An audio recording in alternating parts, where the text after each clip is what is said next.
Bismillahirrahmanirrahim. Assalamualaikum warahmatullahi wabarakatuh. Oke, bertemu lagi dengan saya Muhammad Nasruddin. Kali ini kita akan bahas soal review PAT semester genap ya, atau UKK di semester genap ya, untuk mata pelajaran matematika kelas 8.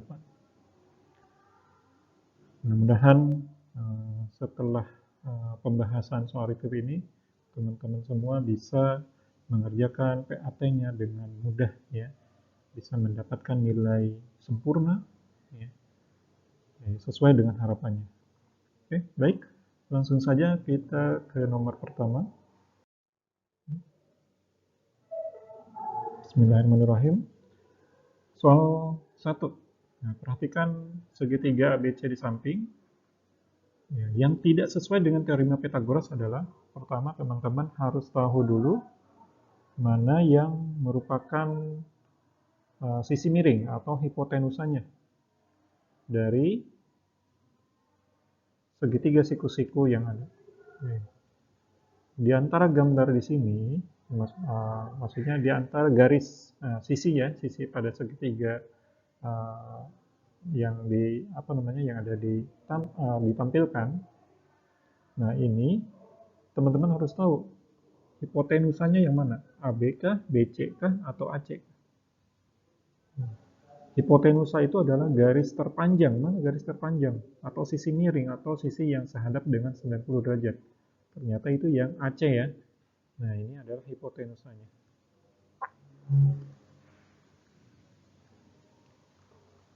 Nah, sehingga bisa kita buat persamaannya.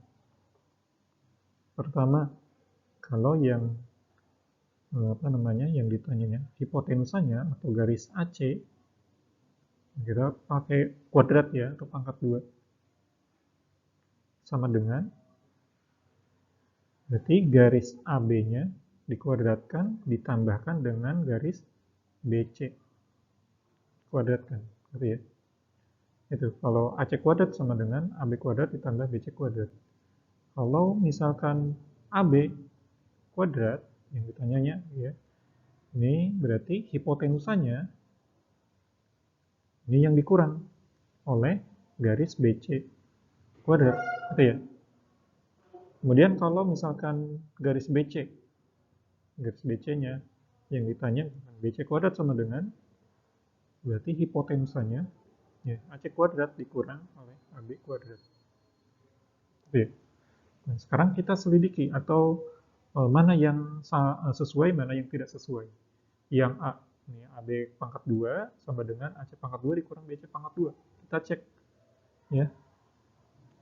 Nah, ini AB pangkat 2 sama dengan AC pangkat 2 dikurang BC pangkat 2. Sama ya? Sesuai berarti ya. Oke, berikutnya yang B. AB pangkat 2 sama dengan AC pangkat 2 ditambah BC pangkat 2. Nah, harusnya dikurang ya, bukan dijumlah. Berarti ini bukan ya. Ini kita silang. Nah, karena bukan berarti ini jawabannya. Karena yang ditanya yaitu yang tidak sesuai dengan teorema Pythagoras. Yang lainnya apakah sesuai? Kita cek juga ya. Kita cek di sini. AC pangkat 2 sama dengan AB pangkat 2 ditambah BC pangkat 2. Kita cek di sini AC pangkat 2 sama dengan AB pangkat 2 ditambah BC pangkat 2. Oke, sesuai ya. Kemudian yang BC pangkat 2. BC pangkat 2 sama dengan AC pangkat 2 dikurang AB pangkat 2. Oke, sama ya, sesuai juga. Berarti jawaban untuk nomor 1 yaitu yang B. Kita lanjut soal nomor 2. Sisi yang berhadapan dengan sudut 90 derajat atau sudut siku-siku ya, pada segitiga siku-siku disebut juga dengan apa? Hipotenusa atau Pythagoras atau siku-siku atau sudut. Nah, tadi sudah dijelaskan ya untuk pembahasan di soal pertama, sisi terpanjang atau sisi miring pada segitiga siku-siku atau sisi yang sehadap dengan sudut 90 derajat itu adalah hipotenusa. Ya, berarti jawabannya yang A ya. Ini adalah hipotenusa. Ya, jadi sisi yang berhadapan dengan sudut 90 derajat pada segitiga siku-siku disebut juga dengan hipotenusa. Kita lanjut soal nomor 3. Bilangan berikut yang tidak termasuk triple Pythagoras, yang tidak ya, yang tidak termasuk triple Pythagoras adalah, berarti kita harus buktikan satu-satu ya, A, B, C, dan D-nya. Nah, pertama, yang A ya, ini yang terbesarnya adalah yang 13-nya. Ya, 13-nya kita simpan di sebelah kanan. Ya, sendirian ya, dikuadratkan. Kemudian 5 dan 12-nya sebelah kiri ya, dikuadratkan di jumlah. Gitu ya. Nah, ini belum tahu nih, lebih besar sama dengan atau lebih kecil gitu ya. 5 pangkat 2 sama dengan 25, ditambah 12 pangkat 2 sama dengan 144, ini 13 pangkat 2 sama dengan 169. Kita jumlahkan 25 tambah 144 sama dengan 169. Ini juga sama, 169. Karena sama dengan, berarti ini merupakan triple Pythagoras ya. Triple Pythagoras, atau TP ya. Kemudian yang B. Yang B, yang paling besarnya adalah 10 ya. Berarti kita simpan di sebelah kanan. Sendirian ya, 10 kuadrat. Kemudian 8 dan 6-nya atau 6 dan 8-nya dikuadratkan di jumlah ya, sebelah kiri. Nah, ini belum tahu sama dengan atau lebih kecil atau lebih besar ya. 6 pangkat 2 sama dengan 36. 8 pangkat 2 sama dengan 64 ya. 10 pangkat 2 sama dengan 100. 36 tambah 64, 100. Sama-sama 100 berarti merupakan triple Pythagoras ya. Berarti bukan jawabannya ya, karena yang ditanya adalah yang tidak. Berikutnya yang C. Yang C 9, 12, 17. 17 yang paling besarnya ya. Kita simpan sebelah kanan. 17 kuadrat. Kemudian 9 dan 12-nya dikuadratkan di jumlah ya.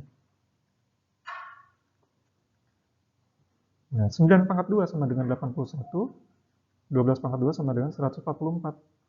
17 pangkat 2 sama dengan 289.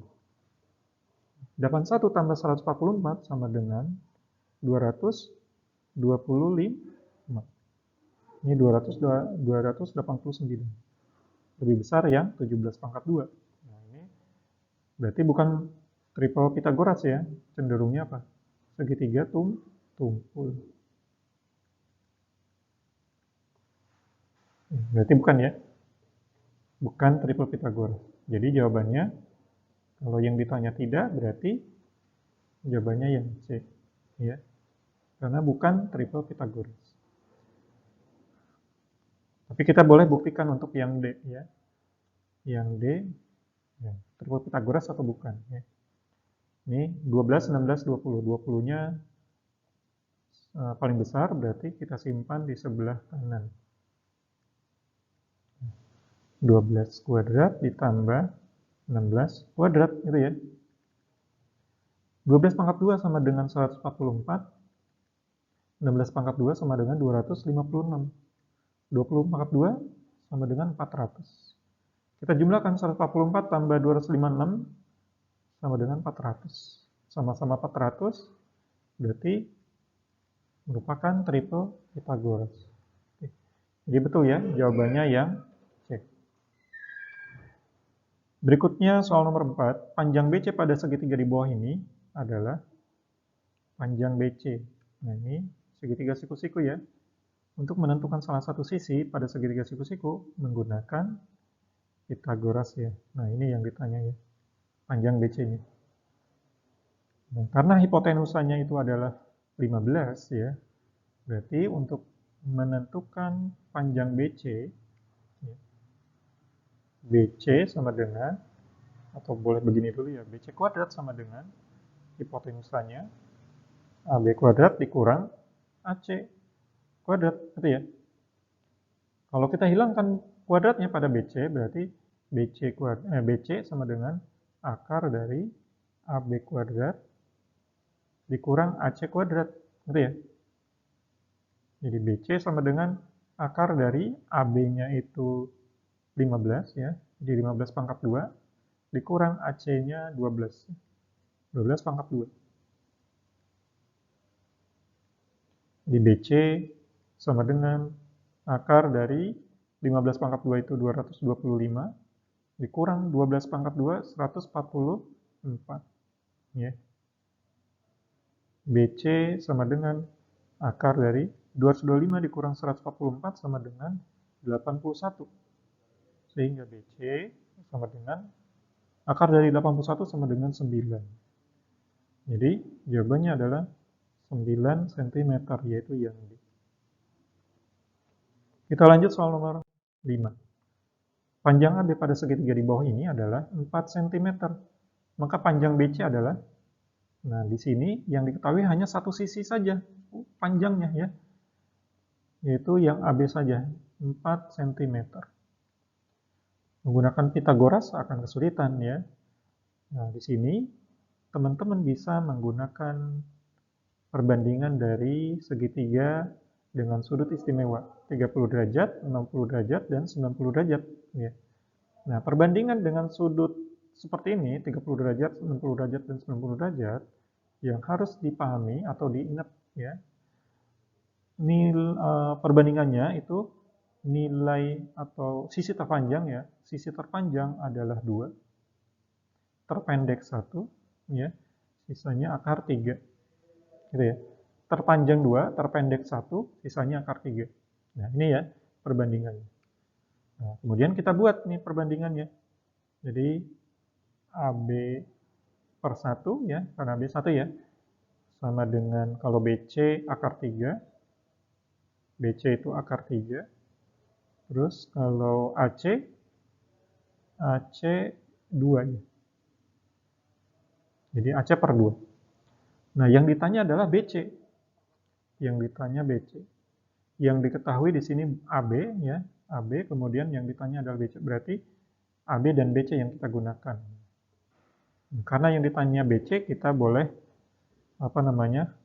letakkan BC per akar 3-nya sebelah kiri ya, atau di depan. Jadi BC per akar 3 sama dengan AB per 1. Ya. Jadi BC sama dengan AB kali akar 3-nya dipindah ruas. Ya. Jadi pengali dengan AB. Ya. Jadi seperti ini ya, AB kali akar 3 dibagi 1. Ya. Jadi BC sama dengan AB itu berapa? AB itu 4 ya. 4 kali akar 3 dibagi 1 ya. 4 kali akar 3, 4 akar 3 dibagi 1 ya 4 akar 3. Jadi BC sama dengan 4 akar 3 ya. Jadi jawabannya, nah di sini belum dituliskan akar 3-nya di belakangnya ya. Ini lupa ditambahkan ya. Ini semuanya ada akar 3-nya ya.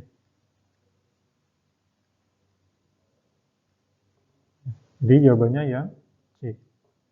Itu ya. Ini tambahan ya, kalau misalkan yang ditanya AC, jika yang dicari AC, maka yang kita gunakan AC dengan AB, gitu ya. Jadi AC per 2 sama dengan AB per 1, gitu ya. Jadi AC sama dengan AB dikali 2 dibagi 1, ya. Jadi AC sama dengan AB dikali 2, AB-nya kita rubah dulu, jadi 4 ya. 4 kali 2 dibagi 1, jadi AC sama dengan 4 kali 2, 8, bagi 1 ya 8. Gitu ya. Itu kalau yang ditanya AC. Berikutnya soal nomor 6. Andi berjalan dari rumahnya menuju sekolah. Dari rumah Andi berjalan sejauh 80 meter ke arah timur. Kemudian dilanjutkan 60 meter ke arah utara. Jarak terdekat ya dari rumah Andi ke sekolah adalah jarak terdekat. Nah, ini kita ilustrasikan. Ini Andi ya sedang berjalan ya sejauh 60 meter. Ini 80 meter. 80 meter ke arah timur. Kemudian dilanjutkan ke arah utara ya sejauh 60 meter. Ya. Yang ditanya adalah jarak terdekat. Jarak terdekat Andi menuju sekolah. Ini sekolahnya. Nah, ini sekolahnya ya.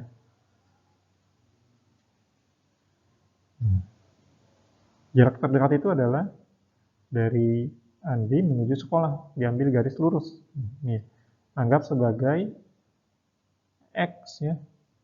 Kita anggap sebagai X. Nah, nilai X sama dengan, nah ini menggunakan Pitagoras ya. Jadi langsung aja ya pakai akar ya. Akar dari 80 pangkat 2 ditambah ya. Kalau hipotenusa yang ditanya berarti ditambah ini ya, dua sisi siku-sikunya. Ditambah dengan 60 pangkat 2. 80 pangkat 2 sama dengan 6.400 ditambah 60 pangkat 2 sama dengan 3.600. Kalau kita jumlah, hasilnya adalah 10.000. Ya. Akar dari 10.000 sama dengan 100. Jadi 100 meter ya, jarak terdekat dari rumah Andi ke sekolah. Jadi jawabannya yang B. Berikutnya soal nomor 7. Berikut ini merupakan ciri khusus dari limas, yaitu ini jawabannya A ya, karena limas memiliki titik puncak, contohnya limas segi 4. Nah ini segi 4, nah ini ya, dia memiliki titik puncak.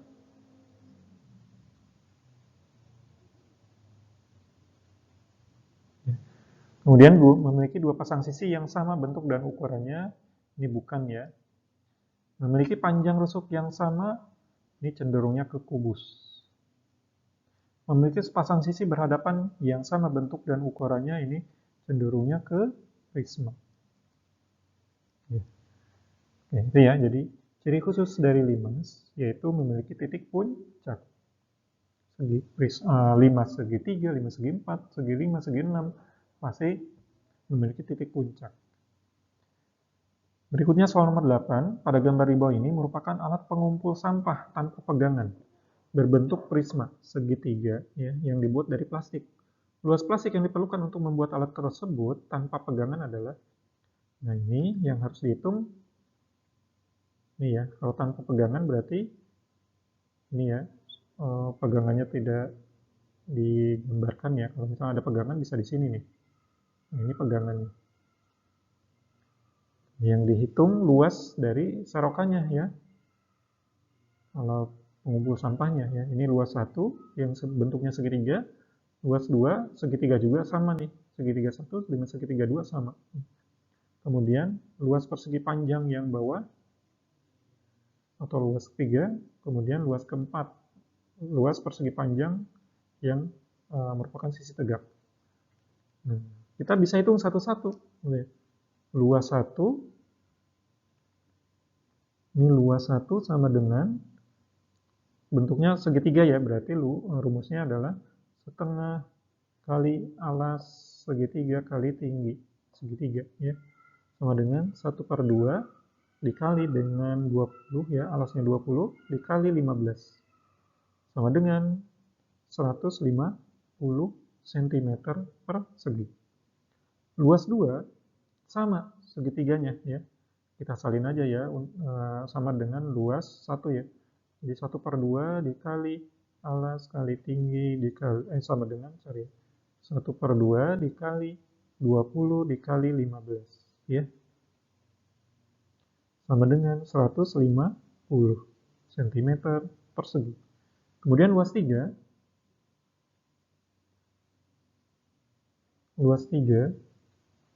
sama dengan, ini kan persegi panjang ya, panjangnya 28, lebarnya 20. Di panjang kali lebar sama dengan 28 dikali 20 sama dengan 560 cm persegi ya. Kemudian luas 4 ya, luas 4 sama persegi panjang juga, panjang kali lebar. Yang sama itu panjangnya ya, lebarnya berbeda. Kalau lebar di luas keempat itu adalah 15 cm, jadi 28 dikali 15 sama dengan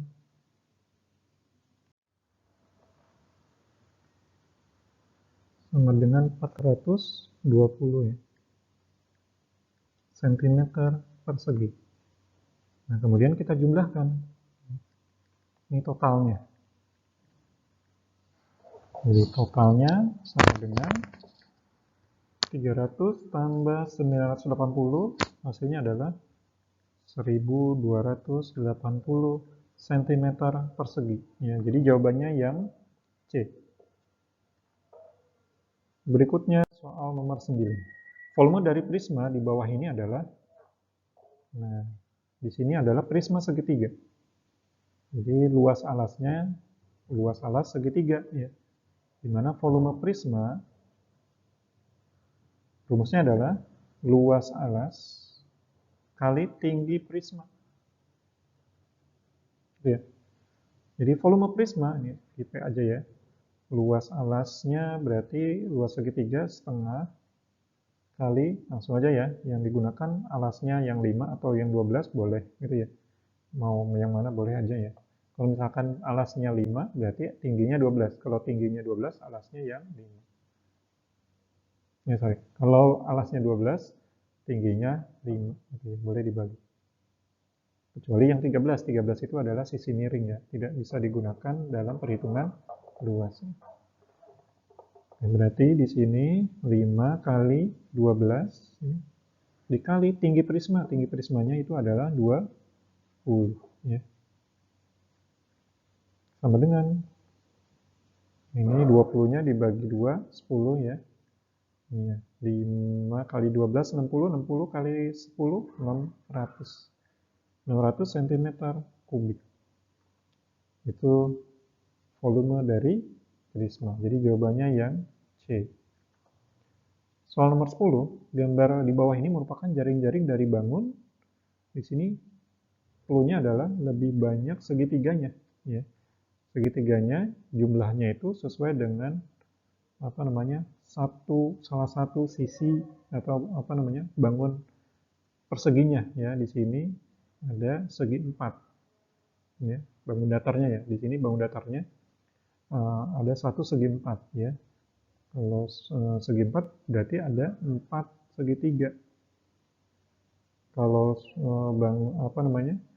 segi 5 berarti ada 5 segitiga. Nah, itu menunjukkan bahwa jaring-jaring tersebut adalah merupakan bangun limas. Nah, di sini limas apa? Ada 4 ya, ada 4 berarti segi 4 atau disebut juga persegi, boleh gitu ya. Jadi jawabannya itu yang B ya, limas segi 4. Ya. Kalau balok nggak mungkin ada segitiganya. Limas segitiga tidak ada segi 4-nya. Kalau prisma segitiga hanya 2 segitiganya. Di sini ada 4. Kita lanjut soal nomor 11. Perhatikan gambar di bawah ini. Atap sebuah rumah berbentuk prisma segitiga sama kaki dengan panjang alas segitiga 16 meter dan tinggi atap dari alas segitiga 6 meter. Panjang rumah dianggap sebagai tinggi prisma yaitu 20 meter. Maka banyaknya genteng yang dibutuhkan untuk menutupi atap tersebut jika tiap 1 meter persegi memerlukan 20 genteng adalah. Nah, pertama kita buat dulu atau gambarkannya, garisnya yang mana aja nih.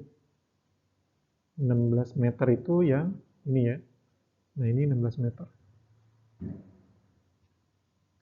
16 meter, kemudian tinggi atap dari alas segitiganya 6 meter. Yang mana nih? Nah, ini ya.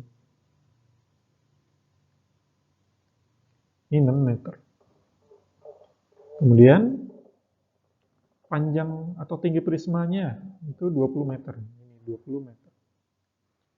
Maka banyak genteng yang diperlukan. Berarti yang ini ya, yang ada gentengnya saja. Ada di sisi kiri dan sisi kanan ya. Nah, karena yang yang memiliki genteng itu bentuknya persegi panjang, berarti untuk menentukan luasnya harus ada panjang dan lebarnya, ya. Ini lebarnya. Panjangnya ada nih 20, lebarnya belum tahu, gitu ya, berapa. Nah, bisa kita gunakan Pitagoras ya. Bisa kita gunakan rumus Pitagoras ya. 6 dan ini 16 dibagi 2 jadi 8, ya. Jadi 6 dan 8. Nah, sehingga untuk menentukan lebarnya di samping sini ya. Lebar sama dengan akar dari 8 pangkat 2 ditambah 6 pangkat 2 sama dengan akar dari 64 ditambah 36 sama dengan akar dari 100. Akar dari 100 sama dengan 10. Jadi lebarnya sama dengan 10 meter. Ya. Sehingga bisa kita tentukan luas genteng.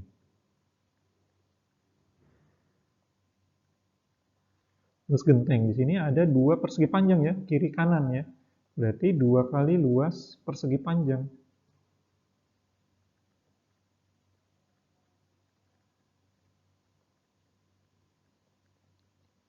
Sama dengan nih 2 dikali luas persegi panjang itu panjang kali lebar.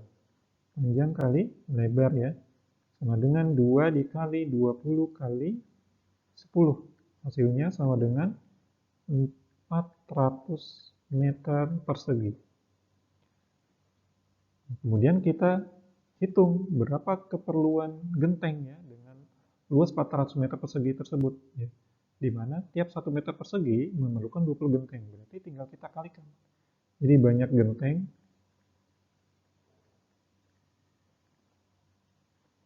sama dengan 400 meter persegi dikalikan dengan 20 genteng. Sama dengan 8.000 genteng ya. Jadi kebutuhannya adalah 8.000 genteng, yaitu yang C. Kita lanjut soal nomor 12. Perhatikan gambar di bawah ini. Volume dari bangun tersebut adalah, nah di sini ada 2 bangun ya. Yang pertama ini adalah 5 segi 4 ya. Tingginya berapa? Tingginya bisa kita gunakan garis ini ya, yang 23 cm itu. Nah, di mana di sini ada tanda ini ya, strip-strip di rusuknya ya. Ini menandakan bahwa ukuran panjangnya sama. Ini 15, berarti di sini juga 15, sini juga 15, gitu ya. Ini 15, ini 15, gitu ya. Nah, kemudian nah, ini bisa kita gunakan ini ya, 15 berarti sisanya ke atas berapa nih? Yang panjang 23 dikurang 15, hasilnya 8.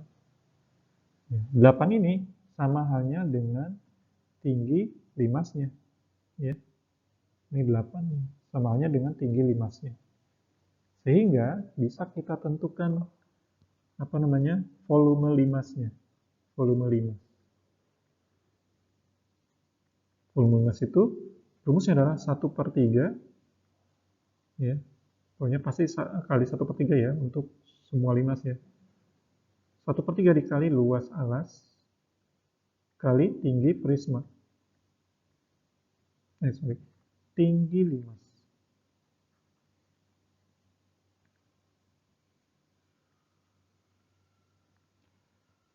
Volume limas sama dengan 1/3 dikali alasnya bentuk segi 4 ya, di mana sisinya 15 ya. Jadi 15 kali 15 dikali tinggi limas. Tinggi limasnya yaitu 8. Sama dengan, ini 15 bagi 3, 5 ya. 5 kali 8, 40. 40 kali 15, 600 ya. 600 cm kubik. Berikutnya, yang dihitung itu adalah volume kubus. Volume kubus sama dengan rusuk kali rusuk ya. Jadi volume sama dengan volume kubus ya sama dengan rusuknya itu 15. 15 kali 15 kali 15 sama dengan hasilnya adalah 3.375 cm kubik. Sehingga total volumenya kita jumlah ya 600 cm kubik ditambah 3.375 cm kubik. Hasilnya adalah 3.975 cm kubik. Nah, ini jawabannya berarti yang C ya. Soal nomor 13, nilai yang paling banyak muncul atau nilai yang memiliki frekuensi yang paling besar dinamakan modus ya. Kalau median itu nilai tengah. Dengan syarat diurutkan dari yang terkecil. Median itu rata-rata. Kuartil itu salah satunya median ya. Kuartil itu ada bawah, tengah, atas gitu ya. Kalau tengah sama dengan median. Berikutnya soal nomor 14. Perhatikan diagram batang berikut. Data yang sesuai dengan diagram tersebut adalah, oke, kita perhatikan diagramnya. 6-nya ada 2, berarti 6, 6. 7-nya ada 3, 7, 7, 7. Gitu ya. Coba kita cek. 6, 6, 7, 7, 7, 7, 7-nya ada 4 ya. Berarti yang D ya, jawabannya ya. Yang sesuai dengan diagram di sampingnya. Kita lanjut soal nomor 15. Sekelompok anak berjumlah 240 orang ditanya tentang olahraga kegemarannya. Hasilnya disajikan dalam diagram lingkaran berikut. Anak yang gemar olahraga futsal berjumlah berapa orang? Nah, di sini yang diketahui nilai sudutnya itu basket, voli, dan bulu tangkis. Bulu tangkis 90. Nah, kita hitung nilai sudut dari futsal. Ya. Caranya, ini kan satu lingkaran penuh itu 360 derajat. Ya. Dikurang oleh nilai sudut yang diketahui. Ya. 54 ditambah 72 ditambah 90. Gitu ya. Jadi 360 derajat dikurang. Ini kita jumlah hasilnya adalah 216 derajat. Ya. Sama dengan 360 derajat dikurang 216 derajat sama dengan 144 ya, 144 derajat. Nah, baru bisa kita tentukan ya banyaknya orang ya yang gemar futsal. Jadi futsal sama dengan karena futsal 144 derajat, ini 144 ya. Per 240 orang itu kan untuk seluruhnya ya, berarti per 360. Dikalikan 240 ya. 240 dibagi 360 disederhanakan jadi 2 per 3 ya. Sama dengan 2 kali 144, 288. Dibagi 3, hasilnya adalah 96. Ya. Jadi jawabannya yang C. Berikutnya soal nomor 16, modus dari data 4, 7, 6, 9, 5, 6, dan seterusnya. Ya. Kalau modus berarti nilai yang paling banyak ya. Kita cek 6. 6 itu ada 1, 2, 3, 4. Ada 4. Ya. 7-nya ada 5. 8-nya ada 1, 2. Ya. Ada 2. 9-nya ada 1, 2, 3. Ada 3. Nah, karena yang paling banyak itu yang 7, ya, ada 5. Berarti modusnya adalah 7. Ya.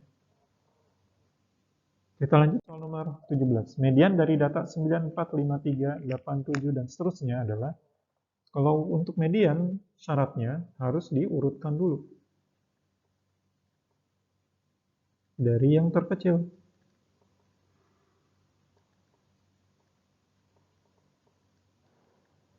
Berarti mulai dari 3. Ya. 3, kemudian 4, 4-nya ada 2. Kemudian 5, 5-nya ada 2. Kemudian 6, 6-nya ada 1. 7-nya ada 3. 8-nya ada 1. 9-nya ada 2. Setelah diurutkan, kemudian bisa dengan cara langsung ya kita coret kiri kanan ya. Kalau datanya sederhana ya. Ya, caranya kita coret kiri kanan, kita coret. Kiri kanan coret, kiri kanan coret, kiri kanan coret, kiri kanan coret, sisanya ini ya. 6, 7. Berarti mediannya 6 tambah 7 dibagi 2 ya.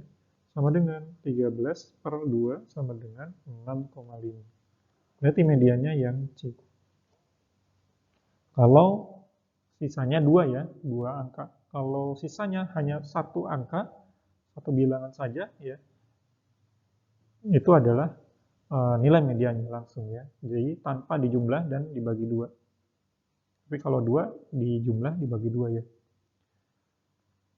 Berikutnya soal nomor 18, nilai rataan ujian dari 5 mata pelajaran yang diikuti Budi 80. jika ditambahkan nilai mata pelajaran biologi, berarti nambah satu pelajaran ya, nilai rataan Budi menjadi 82. Dengan demikian, maka nilai biologi Budi adalah, nah, cara pertama, ini teman-teman kalikan dulu ya.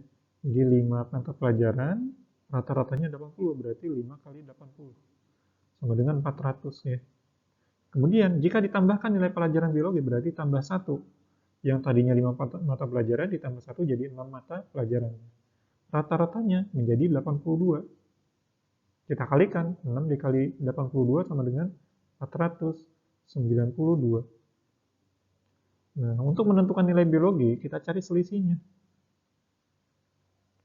Selisihnya itu berarti yang terbesar dikurang yang terkecil ya. 492 dikurang 400 sama dengan 92. Jadi nilai biologi adalah 92. Berikutnya nomor 19, tinggi badan dari tim bola voli adalah 165, 170, dan seterusnya. Yang dari tinggi badan tersebut adalah, kalau rata-rata, ya, rata-rata ini harus dijumlahkan semuanya dulu, baru dibagi banyak data. Yaitu 165 ditambah 170, ditambah 166, ditambah 168, ditambah 171, ditambah 166, ditambah 170, ya, ditambah 169, ditambah 167, ditambah 168. Ya. Dibagi 1, 2, 3, 4, 5, 6, 7, 8, 9, 10. Ada 10 data. Ya. Nah, ini dijumlah. Nah, ternyata setelah dijumlah hasilnya adalah 1680. Dibagi 10 hasilnya adalah 168. Jadi rata-ratanya tinggi badan dari tim bola voli tersebut adalah 168. Lanjut soal nomor 20, himpunan dari semua kejadian atau hasil percobaan ya, yang mungkin terjadi disebut, nah, kalau kata depannya himpunan dari semua kejadian itu adalah ruang sampel ya. Jawabannya ruang sampel. Kalau titik sampel itu sama halnya dengan anggota pada ruang sampel. Nah, ini memiliki makna yang sama ya. Jadi sama saja. Kalau peluang itu bagian gitu. Bagian ya, bagian atau kemungkinan-kemungkinan ya yang ada di di ruang sampel tersebut gitu ya. Jadi bisa jadi tidak semuanya, bisa jadi semuanya gitu ya kalau peluang. Contohnya aja kalau dadu ya, dadu itu kan 1 sampai 6 ya. Kalau yang peluang bisa jadi tergantung soalnya ya. Kalau yang ditanyanya bilangan prima berarti peluang muncul bilangan prima kan ada 3 di dadu ya. 2, 3, dan 5. Ada 3 berarti ya, peluangnya berarti 3 per 6. Ya. Itu beda-beda ya. Jadi himpunan dari semua kejadian namanya ruang sampel. Soal nomor 21, banyaknya anggota ruang sampel pada pelemparan sebuah mata uang logam dan sebuah dadu bersama-sama adalah, di sini uang logam itu ada 2 sisi ya. Angka dan gambar ya. Kalau teman-teman perhatikan, uang logam itu ada angka dan ada gambar. Kemudian dadu itu ada 6 sisi. Kalau pelemparan uang logam dan dadu, jadi banyak anggotanya.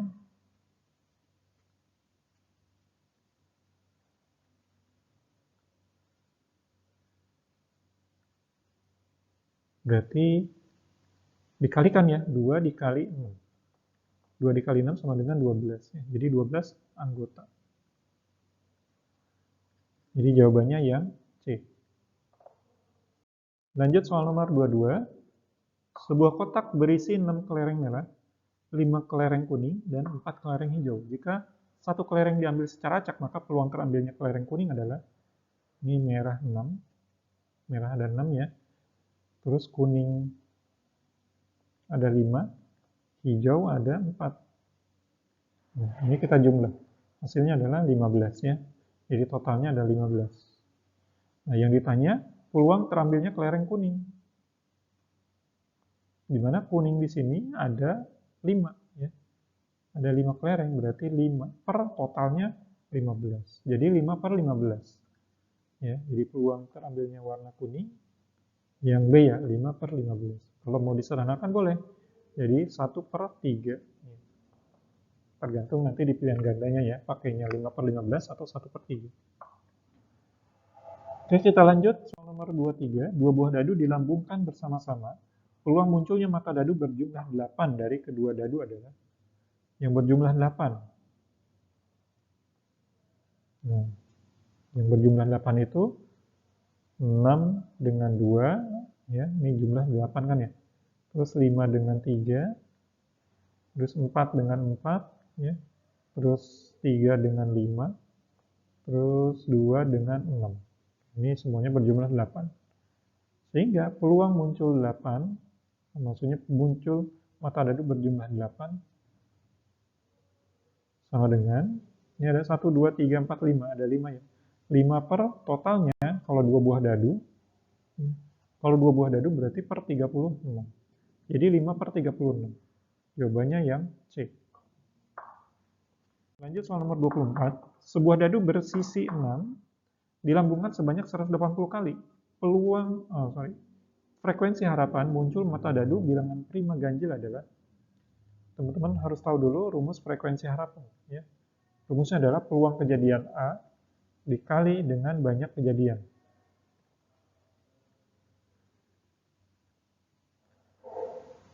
Jadi frekuensi harapan sama dengan peluang kejadiannya berapa nih? Kita cari ya, banyaknya kejadian itu yang 180. Nah, kita cari dulu peluang muncul mata dadu ganjil.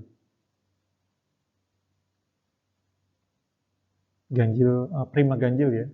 Prima ganjil, di mana bilangan prima ganjil ya. Ini prima ganjil. Prima ganjil itu 3 dan 5. Gitu ya, 3 dan 5. Sehingga peluang prima ganjil sama dengan, ini ada 2 ya, 2 per 1 dadu berarti 2 per 6. Berarti di sini peluang kejadian A-nya sama dengan 2 per 6. Gitu ya. Jadi frekuensi harapan sama dengan 180 dibagi 2, 30 ya. 30 kali 2, 60. Jadi frekuensi harapannya 60 ya. Jawabannya yang C. Berikutnya soal terakhir, jika peluang siswa berhasil lulus ujian adalah 0,65, maka peluang siswa tidak lulus ujian adalah, nah di sini caranya adalah 0,65 ini dijumlahkan dengan berapa yang hasilnya harus 1. Atau yang tidak lulus ujian, peluang yang tidak lulus ujian sama dengan 1 dikurang 0,65. Sama dengan 0,35. Nah, ini jawabannya ya, yaitu yang D. Oke, bisa ya? Semoga dipermudah nanti pada saat ujiannya. Jangan lupa ya, ulang kembali ya, banyak-banyak latihan. Biar nantinya pada saat PAT, teman-teman semuanya bisa. Oke, cukup sampai di sini. Semoga bermanfaat. Ya. Sampai ketemu lagi di video-video berikutnya. Assalamualaikum warahmatullahi wabarakatuh.